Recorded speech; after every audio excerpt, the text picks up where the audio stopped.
আপনারা দেখছেন SR24x7 news. প্রায় 100 লোকের উপরে জয়েনিং করেছে। এটা হিস্ট্রি রিপিট করে না। মমতা ব্যানার্জি বলেছিল কংগ্রেসকে সাইনবোর্ড করে দেবে, আজকে দেখুন হিস্ট্রি রিপিট করলো। ওনার পার্টি আজকে সাইনবোর্ডের জায়গা। আজকে কংগ্রেসকে যদি ধ্বংস করার পরিকল্পনা ওনার না থাকতো তাহলে আজকে খারাপ দিনটা ওনাদের দেখতে হতো না। আর মুসলমানদেরকে পুরো উনি বোকা বানিয়েছেন। ওনাদের কাঁধের উপরে ভর করে না ওনাদেরকে রোজগার দিয়েছেন, না ওনাদেরকে কোনো ভালো জায়গায় নিযুক্ত করেছেন, না চাকরি দিয়েছেন। শুধু লড়াই লড়াই আর লড়াই করেছেন, ওনাদের দিয়ে মারপিট করিয়েছেন।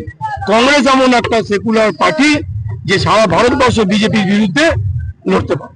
অন্যায় আমরা এই নিয়ে মিছিল করেছি গতকাল।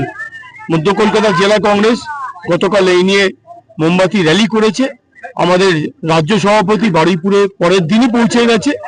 সর্বমত স্তরে এর প্রতিবাদ রয়েছে এবং আগামী দিনে যাতে এই ধরনের কোন রকম অন্যায় জুলুম না হয় তার বিরুদ্ধে আমাদের লড়াই জারি থাকবে। জুলাই আমাদের কাছে স্ন্যাচ করে নিয়েছিল মমতা বন্দ্যোপাধ্যায়। অ্যাকচুয়ালি ওরা কংগ্রেসের প্রোগ্রাম, তৃণমূল কংগ্রেসের তো নয়। তো আমরা সেই প্রোগ্রামটা নিজেরা করব এবং আশা করছি এবছরে যে উদ্দীপনা রয়েছে আমরা পুরো শহীদ মিনার ভরিয়ে দেবো।